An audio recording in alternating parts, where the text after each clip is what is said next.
Hello friends, today now topic is the phase transfer catalyst, जो green chemistry का most ही important topic है exam के point of view से, और जो एग्ज़ाम के अंदर आता ही आता है। ठीक है, फेज ट्रांसफ़र कैटलिस्ट क्या होता है, इससे पहले हम पढ़ेंगे कि what is the catalyst. Catalyst क्या होते हैं?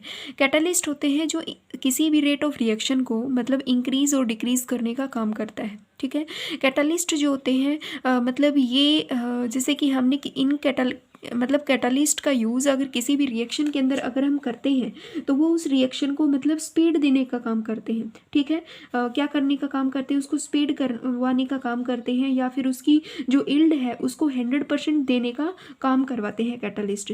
ठीक है, अगर कोई रिएक्शन, जैसे कि हमने ग्राफ के अंदर भी पढ़ा हुआ है कि जब हम किसी रिएक्शंस के अंदर मतलब एज ए कैटलिस्ट, मतलब टेम्परेचर भी हमारा कैटलिस्ट की फॉर्म में ही वर्क करता है। जब हम किसी रिएक्शन के अंदर टेम्परेचर को डाल देते हैं तो वो रिएक्शन की जो एक्टिवेशन एनर्जी है वो स्लो हो जाती है, और मैक्सिमम से मैक्सिमम जो रिएक्टेंट के मॉलिक्यूल है वो प्रोडक्ट के अंदर कन्वर्ट होते हैं। ऐसे ही जब हम किसी कैटलिस्ट का यूज़ करते हैं तो वो मतलब अगर विदाउट कैटलिस्ट की जो एक्टिवेशन एनर्जी होती है वो हमेशा क्या जाती है? हाई जाती है। जब हम किसी मतलब रिएक्शन के अंदर कैटलिस्ट का यूज़ कर देते हैं तो उसकी जो एक्टिवेशन एनर्जी है वो क्या हो जाती है? स्मॉल हो जाती है। साइज में कैसी हो जाती है? स्मॉल हो जाती है। तो ऐसे ही आज का हमारा टॉपिक है फेज ट्रांसफ़र कैटलिस्ट के ऊपर है। जो फेज ट्रांसफ़र कैटलिस्ट है इसका हम यूज़ करते हैं किसी भी रिएक्शन के अंदर। ठीक है, जो रिएक्शन की रेट को क्या करता है? बढ़ाने का काम करता है, इनहेंस करता है रिएक्शन की रेट को। Catalyst does not initiate a reaction, जो किसी रिएक्शन की को इनिशिएट नहीं करता है। आफ्टर रिएक्शन के बाद जब मतलब किसी रिएक्टेंट के बीच में मतलब जब भी कोई रिएक्शन होती है तो उसके अंदर कोई भी फिजिकल और केमिकल चेंज नहीं आता है। ठीक है, first time phase transfer catalyst introduce हुआ था 1965 के अंदर। जो पहले मतलब फर्स्ट टाइम जो कैटलिस्ट है वो इंट्रोड्यूस हुआ था 1965 के अंदर। जो हमारे पास फेज ट्रांसफ़र कैटलिस्ट है, हम इसकी अगर टाइप की बात करें तो मतलब फेज ट्रांसफ़र कैटलिस्ट होता है, ये एक टाइप का कैटलिस्ट ही है, मतलब इस कैटलिस्ट की टाइप ही है। बट इसके अंदर क्या होता है कि इज़ यूज्ड टू कैरी न्यूक्लियोफिल, मतलब इस फेज ट्रांसफ़र कैटलिस्ट को न्यूक्लियोफिल वाली रिएक्शन के अंदर यूज किया जाता है, और nucleophile from aqueous into organic phase. ठीक है, मतलब फेज ट्रांसफ़र कैटलिस्ट जो होता है ये टाइप होती है कैटलिस्ट की जिसका यूज़ किया जाता है to carry nucleophile from aqueous into organic phase के अंदर। फॉर एग्जांपल सिंपली जब हम हीट करते हैं, स्टाइंग करते हैं किन्हीं दो फेज के मिक्सचर को।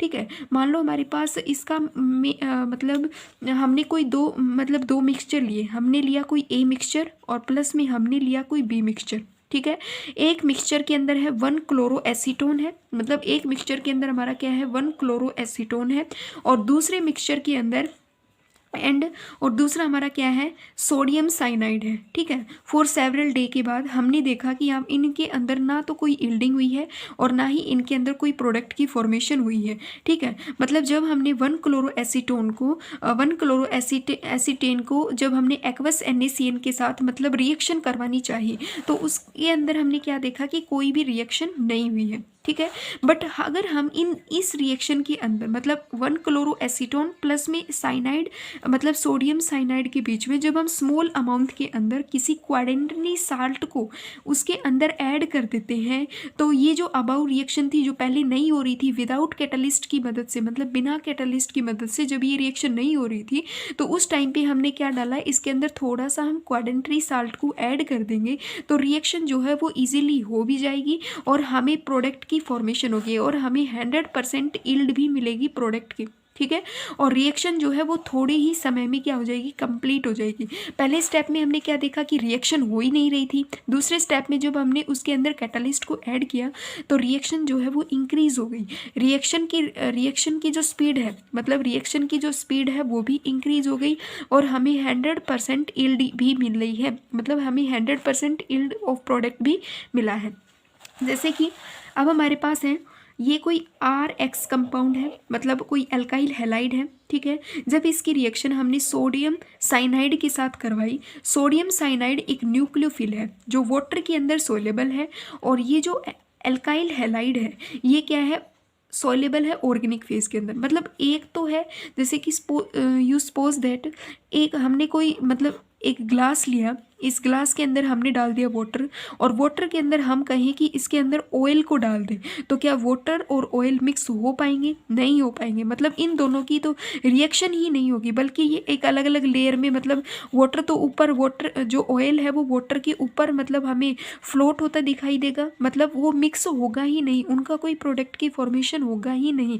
तो सेम वे से अगर एल्काइल हैलाइड की और सोडियम साइनाइड की जब हम रिएक्शन करवाएंगे तो इनके अंदर कोई रिएक्शन नहीं होगी। अगर हम इनके अंदर, इसको मैंने मतलब ढक लिया, इसके अंदर अब कोई रिएक्शन नहीं होगी। जब हमने इसके अंदर कोई भी अगर कैटालिस्ट नहीं डालेंगे ना इसके अंदर, तो कोई भी रिएक्शन आगे नहीं होगी। क्यों नहीं होगी? क्योंकि ये तो मतलब ओनली फॉर ऑर्गेनिक फेज के अंदर सोलेबल है, और ये वाला जो कंपाउंड है ओनली फॉर वाटर के अंदर सोलेबल है। ठीक है, तो हमें पता है कि वाटर और ऑयल, जैसे कि यू सपोज दैट वाटर और ऑयल कभी भी एक दूसरे के अंदर सोलेबल नहीं होते हैं, तो सेम ऐसे ही एक तो ऑर्गेनिक के अंदर सोलेबल है और एक वाटर के अंदर सोलेबल है, तो इन दोनों की रिएक्शन नहीं हो सकती। बट अगर हम इन दोनों के अंदर फेज ट्रांसफ़र कैटालिस्ट को डाल दें, मतलब हम इन दोनों के बीच में एक कैटालिस्ट को डाल दें, ठीक है, डाइक्लोरोमिथाइल मतलब मिथाइल क्लोरीन को जब हम डाल देंगे तो ये ऐसे फेज ट्रांसफ़र कैटालिस्ट के जैसे वर्क करवाएगा और इन दोनों की रिएक्शन को क्या करवा देगा, मतलब कंप्लीट करवा देगा आगे। तो आर के ऊपर तो क्या है, पॉजिटिव साइन है, एक्स के ऊपर क्या है, नेगेटिव है, इसके ऊपर पॉजिटिव है।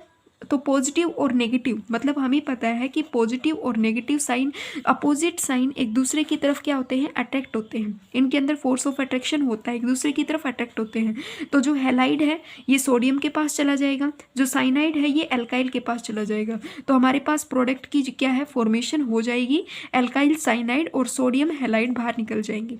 ठीक है, फॉर एग्जाम्पल अब हम देखते हैं कि जो हमारे पास फेज ट्रांसफ़र कैटालिस्ट है ये 4 टाइप के हैं। ठीक है, एक है first of is the quaternary ammonium salt और second is the quaternary phosphonium salt. एक है हमारे पास क्वाडर्नरी अमोनियम साल्ट है और दूसरा हमारे पास है क्वाडर्नरी फोस्फोनियम साल्ट है और थर्ड हमारे पास है क्रोनीथर और फोर्थ है हमारे पास क्रिप्टेंट है। ठीक है, फोर्थ हमारे पास क्या है, क्रिप्टेंट है। मतलब फेज ट्रांसफ़र कैटालिस्ट की आप इसको टाइप भी लगा लो, ये टाइप में भी आते हैं और इनके ये एग्जाम्पल भी हैं कि फेज ट्रांसफ़र जब भी हम कोई भी रिएक्शन करवाएंगे तो उनमें फेज ट्रांसफ़र कैटालिस्ट जब भी हम यूज़ करेंगे तो वहाँ पे इन चारों कैटालिस्ट को हम यूज़ करते हैं। ठीक है, इस मतलब क्वाडर्नरी अमोनियम साल्ट जिसमें हम अमोनिया का यूज़ करेंगे, क्वाडर्नरी फोस्फोनियम साल्ट मतलब जिसमें हम फोस्फोरस का यूज़ करेंगे। इसके आगे क्वाडर्नरी लगा हुआ है, क्वाडर्नरी का मतलब है अमोनिया के साथ कोई भी 4 मतलब कंपाउंड आके अटैच हो सकते हैं। ऐसे ही फोस्फोनियम क्वाडर्नरी का मतलब फोस्फोरस के साथ भी 4 आके लग सकते हैं, तो इसलिए इसको अमोनिया क्वाडर्नरी अमोनियम बोला गया है और इसको फोस्फोनियम अमोनिया बोला गया है। नेक्स्ट हमारे पास क्रोनीथर है जो कि एक मैक्रोसाइक्लिक के जैसे बिहेव करेगा और आगे है क्रिप्टेंट। चलिए अब हम इनको डिस्कस करते हैं। देखो, क्वाडर्नरी अमोनियम साल्ट के अंदर क्या है कि ये कोई हमारे पास अमोनिया है। ठीक है, ये हमारे पास अमोनिया है। नॉर्मल तो हम अमोनिया को NH4 पॉजिटिव की फॉर्म में लिखते हैं, तो ये हमारे पास क्या बन गया, अमोनियम आयन बन गया। ऐसे ही अब हमारे पास ये कोई नाइट्रोजन है, इस नाइट्रोजन के पास 4 नाइट्रो नॉर्मल ब्यूटाइल लगे हुए हैं। ठीक है, एक ब्यूटाइल एक ब्यूटाइल एक ब्यूटाइल एक ब्यूटाइल। ठीक है, और इसके साथ ये हैलाइड भी, मतलब जो ये एक्स है, एक्स हमारे पास कोई भी क्या है, एक्स हमारे पास हैलाइड है और हैलाइड में हमारे पास क्या होते हैं, फ्लोरीन, क्लोरीन, ब्रोमीन और आयोडाइन आते हैं। तो इस नाइट्रोजन के साथ कोई भी मतलब यहाँ पे हैलाइड कंपाउंड अटैच हो सकता है। ठीक है, तो अब हम इसको नाम क्या देंगे, tetra nitro butyl ammonium halide देंगे। अगर इसकी जगह क्लोरीन ऐड हो तो हम इसको नाम देंगे, क्या नेम देंगे, टेट्रा नाइट्रो मतलब टेट्रा एन ब्यूटाइल। एन को रिप्रेजेंट किया जाता है नॉर्मल के लिए, मतलब नॉर्मल ब्यूटाइल है अमोनियम और यहाँ पे हम डाल देंगे इसको क्लोरीन। ठीक है, क्लोरीन या फिर क्लोराइड डाल देंगे, किसके लिए, अगर यहाँ पे एक्स की जगह अगर क्लोरीन ऐड अगर लगा हुआ होगा तो हम इसको क्लोराइड बोल देंगे, अगर फ्लोरीन होगा तो फ्लोरीन लगा देंगे, ब्रोमीन होगा तो ब्रोमाइड लगा देंगे, आई होगा तो आयोडाइड लगा देंगे। ऐसे ही नेक्स्ट हमारे पास आता है ट्राई इथाइल। नेक्स्ट हमारे पास क्या है, ट्राई इथाइल बेंजाइल अमोनियम। मतलब इसमें 3 तो इथाइल ग्रुप लगे हुए हैं और इस नाइट्रोजन के एक साइड मतलब बेंजीन लगा हुआ है और एक साइड इसके क्या लगा हुआ है, क्लोरीन लगा हुआ है। तो इसका नेम क्या हो गया, try ethyl benzyl ammonium chloride हो गया है। ठीक है, ऐसे ही हमारे पास क्वाटरनरी फोस्फोनियम साल्ट की स्ट्रक्चर आती है, जिसमें ये हमारे पास है फोस्फोरस के साथ 4 नॉर्मल मतलब ब्यूटाइल लगे हुए, तो इसको हम बोलेंगे टेट्रा नॉर्मल ब्यूटाइल फोस्फोनियम हैलाइड हो गया, ये भी एक्स लग गया। अब इस एक्स की जगह भी हम कोई भी फ्लोरीन, क्लोरीन, ब्रोमीन, आयोडाइड का यूज़ कर सकते हैं। ऐसे ही नेक्स्ट हमारे पास आता है मतलब ये हो गया, इसको हम क्या नेम देंगे, ट्राई इथाइल, मतलब 3 इथाइल हो गए, ट्राई इथाइल फोस्फोनियम, सॉरी इसको हम क्या नेम देंगे, ट्राई इथाइल बेंजाइल फोस्फोनियम क्लोराइड है, ठीक है। अब हमारे पास बात आती है क्रोन ईथर की। तो जो क्रोन ईथर होते हैं ये लार्ज रिंग के होते हैं, मतलब लार्ज रिंग वाले होते हैं, पॉली ईथर होते हैं और मैक्रोसाइक्लिक वाले होते हैं, ठीक है। मतलब ये जब हम क्रोन ईथर की स्ट्रक्चर को देखेंगे तो ये हमें एक रिंग के जैसे दिखाई देते हैं, ठीक है, एक रिंग के जैसे इनकी स्ट्रक्चर होती है और ये मैक्रोसाइक्लिक सिस्टम वाले होते हैं जो कंटेन करते हैं वन और more than one kind of heteroatoms को भी कंटेन कर सकते हैं। ये इथाइल ग्लाइकोल को भी कंटेन करते हैं। इथाइल ग्लाइकोल क्या होता है कि CH2 और ऑक्सीजन, मतलब ऐसे ये इथाइल ग्लाइकोल को कंटेन करते हैं। ऐसे ही पहला मतलब क्रोन ईथर क्या होते हैं, ये लार्ज होते हैं, रिंग वाले होते हैं और इनको हम पॉली ईथर भी बोलते हैं।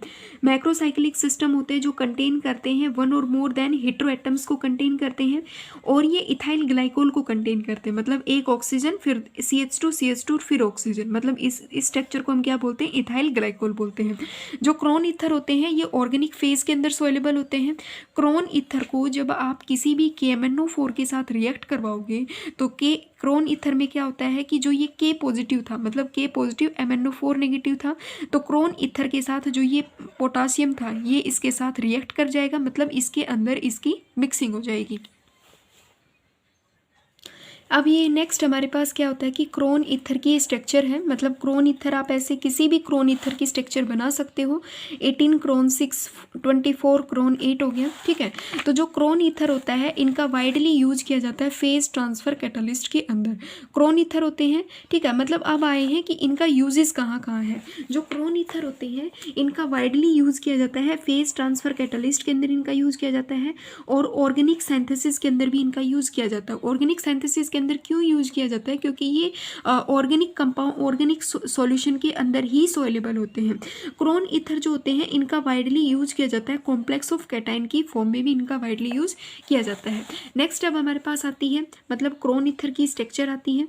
जैसे कि मान लो हमने लगा दिए 5 ऑक्सीजन, मतलब अब हमें अगर कोई भी स्ट्रक्चर बनानी दी हुई हो तो हम कैसे बनाएंगे, मान लो हमें देखना है कि 4 ऑक्सीजन हो हमारे पास, 1 2 4, मतलब 4 हो गए, तो हम यहाँ पे एक मतलब ऐसे लगा देंगे इसको। इसका मतलब है यहाँ पे CH2 है, यहाँ पे CH2 है, ठीक है, मतलब यहाँ पे CH2 है, यहाँ पे है, फिर यहाँ पे CH2 होगा, यहाँ पे CH2 होगा, इससे ज्वाइंट हो जाएगा। ऐसे ही यहाँ पे मतलब ये स्ट्रक्चर बनेगी, यहाँ पे CH2 होगा, यहाँ पे CH2 होगा, यहाँ पे CH2 होगा और यहाँ पे अगर इन दोनों को ज्वाइंट कर देंगे तो इसकी स्ट्रक्चर में क्या होता है, इसको नेम कैसे देंगे, देखो यहाँ से स्टार्ट कर दो, 1 2 3 4 5 6 7 8 9 10 11 12, तो हम इसको नेम देंगे 12 क्रोन, मतलब इसका नेम क्या है, 12 क्रोन 4 है, ठीक है, इसका नेम क्या है, 12 क्रोन 4 है। ऐसे ही हमने यहाँ पे कितने मतलब ऑक्सीजन को लगाया है, 6 ऑक्सीजन को लगाया है, जिनका मतलब हमने मतलब यहाँ पे है 6 ऑक्सीजन, 1 2 3 4 5 6 हो गए, तो 18 क्रोन 6 की स्ट्रक्चर है। ये हमारे पास किसकी स्ट्रक्चर है, 24 क्रोन 8 की स्ट्रक्चर है, ठीक है। अब हम इनकी रिएक्शन को देखते हैं। जब हम क्रोन ईथर के अंदर रिएक्शन करवाएंगे, मान लो ये हमारे पास 18 क्रोन 6 है, जब हमने इसके अंदर KMnO4 की इसके अंदर रिएक्शन करवाते हैं हम इसके अंदर, तो कैसे करवाएंगे, तो KMnO4 है तो K पॉजिटिव और MnO4 नेगेटिव टूटता है, तो ये जो K पॉजिटिव है ये इस क्रोन मतलब ये जो हमारे पास क्रोन ईथर है इसके साथ जाके रिएक्ट करेगा और ये इसके मतलब अंदर क्या हो जाएगा, इस जैसे ही इसके साथ रिएक्शन करेगा तो इसके अंदर मतलब धंस जाएगा, मतलब इनके साथ क्या हो जाएगी, इसकी कनेक्टिविटी हो जाएगी, ठीक है। जब हम क्रोन ईथर के साथ KMnO4 की रिएक्शन करवाएंगे तो हम इस कंपाउंड को तोड़ लेंगे 2 पार्ट में, मतलब कैटाइनिक और एनाइनिक फॉर्म में, तो K पॉजिटिव हो जाता है और ये K पॉजिटिव मतलब क्रोन ईथर ने मतलब इसके बीच में जाके धंस जाता है। ऐसे ही हम देखेंगे क्रिप्टेंट क्या होते हैं, क्रिप्टेंट होते हैं सेम क्रोन ईथर के साथ साथ यहाँ पे 2 साइकिल और ऐड हो जाए, ये हमारे पास क्रिप्टेंट की स्ट्रक्चर है। जिसमें 1 2 3 4 मतलब ये कौन सी क्रिप्टेंट की स्ट्रक्चर है, देखो 6 तो इसमें ऑक्सीजन लगे हुए हैं और इनके साइड में कितने नाइट्रोजन, मतलब 2 नाइट्रोजन लगे हुए हैं। तो इसकी स्ट्रक्चर कुछ ऐसे बनेगी, देखो कि मान लो यहाँ पे एक ऑक्सीजन है, दूसरा ये है, दूसरा ये है, ये है, ठीक है। यहाँ पे हम नाइट्रोजन लगा देंगे और यहाँ पे ऐसे ही 2 मिथाइल इथा मतलब 2 मिथाइल हो जाएंगे, एक मिथाइल यहाँ पे, एक यहाँ पे, और इसके साथ अटैच हो जाएगा, एक मिथाइल यहाँ पे, एक मिथाइल यहाँ पर, ये ठीक है। पहले तो हम इसकी मतलब ये डबल साइकिल स्ट्रक्चर को हम क्या बोलते हैं, क्रिप्टेंट बोलते हैं, ठीक है। ये ऐसे हो गई और यहाँ पे भी एक नाइट्रोजन लगता, सॉरी ये मैंने नहीं बनाया, भूल गई थी, ये एक नाइट्रोजन मतलब 4 ऑक्सीजन, इनके साइड में एक नाइट्रोजन लगेगा। अब ये नाइट्रोजन यहाँ पे कोई ऑक्सीजन होगा उसके साथ अटैच होगा, यहाँ पे कोई ऑक्सीजन होगा उसके साथ भी अटैच हो जाएगा। ये हमारे पास होती है क्रिप्टेंट की स्ट्रक्चर। ऐसे ही क्रिप्टेंट में मतलब जब कोई रिएक्शन होती है तो उसके बीच में जाके यहाँ पे क्या हो जाता है, वो कॉम्प्लेक्स मतलब फिक्स हो जाता है, इस केस में फर्स्ट आ जाता है और ये चारों इसके साथ क्या कर लेंगे, मतलब ये जो 6 ऑक्सीजन और 2 नाइट्रोजन इसके साथ कनेक्शन को फॉर्म कर लेंगे। अब यहाँ पे देखिए कि हमने क्या लिया है, यहाँ पे सोडियम साइनाइड कंपाउंड लिया है, तो ये है एक्वस फेज के अंदर, मतलब ये वाला है। अब हम पढ़ेंगे mechanism of phase transfer catalyst, तो इसमें हम क्या देखेंगे, वो देखिए कि हमने कोई लिया सोडियम साइनाइड है, जब हमने इसको रिएक्ट करवाया एल्काइल हैलाइड के साथ, ठीक है, तो जो सोडियम साइनाइड है ये एक्वस फेज के अंदर सोल्यूबल है, जो एल्काइल हैलाइड है ये ऑर्गेनिक फेज के अंदर सोल्यूबल है, ठीक है। तो इन दोनों की जब रिएक्शन होगी तो पहले अगर हमने कोई भी मतलब कैटलिस्ट को अगर यूज़ नहीं करेंगे तो इन दोनों के अंदर कोई रिएक्शन नहीं होगी, ठीक है। क्यों, क्योंकि एक तो वाटर के अंदर सोल्यूबल है और दूसरा जो है वो ऑर्गेनिक फेज के अंदर सोल्यूबल है, तो इन दोनों के अंदर रिएक्शन होना क्या है, इम्पॉसिबल है। But there is no reaction take place because nucleophile जो साइनाइड है ये क्या है, ओनली जो न्यूक्लियोफिल साइनाइड है ये वाटर के अंदर सोल्यूबल है, ठीक है, और जो हमारे पास एल्काइल हैलाइड है ये ऑर्गेनिक फेज के अंदर सोल्यूबल है। तो जो ये साइनाइड है ये इसके अंदर क्या होगा, इंटर नहीं करेगा, इंटर नहीं करेगा तो रिएक्शन क्या होगी, नहीं होगी, और इन दोनों के बीच में ये एक फेज के जैसे बन जाता है। बट जब हम यहाँ पे ऐड करेंगे क्वाड्रेंट्री हैलाइड को ऐड करेंगे, ठीक है, जब हम इसके अंदर QX को ऐड करते हैं, ये हमारे पास क्या है, क्वाड्रेंट्री हैलाइड है, क्वाड्रेंट्री अमोनियम साल्ट या फिर फोस्फोनियम साल्ट को एज ए यूज़ करेंगे यहाँ पे, ठीक है, यूज़ करेंगे तो यहाँ पे ये हमारे पास मैकेनिज्म बनता है। जो ये क्या है हमारे पास Q पॉजिटिव है, ये हमारे पास है X नेगेटिव। चलिए मैं आपको ये बना के ही दिखाती हूँ। देखो हमारे पास क्या है कि कोई सोडियम है, सोडियम साइनाइड है, ठीक है, और एक हमने लिया RX कंपाउंड लिया, ठीक है। तो हमें पता है कि ये वाला जो है एक्वस फेज के अंदर है, ये वाला कौन सी फेज के अंदर है, एक्वस फेज के अंदर है, और जो ये RX है ये ऑर्गेनिक फेज के अंदर है, ये क्या है, ऑर्गेनिक फेज के अंदर है। तो जो ये सोडियम साइनाइड है ये वाटर के अंदर है और ये हमारा ऑर्गेनिक फेज के अंदर है। तो विदाउट कैटालिस्ट के अंदर इनके अंदर कोई भी रिएक्शन पॉसिबल नहीं है। क्यों नहीं है, क्योंकि साइनाइड इज ए मतलब साइनाइड जो है वो वाटर के अंदर सोल्यूबल है, ओनली फॉर एक्वस मीडियम में ही सोल्यूबल है।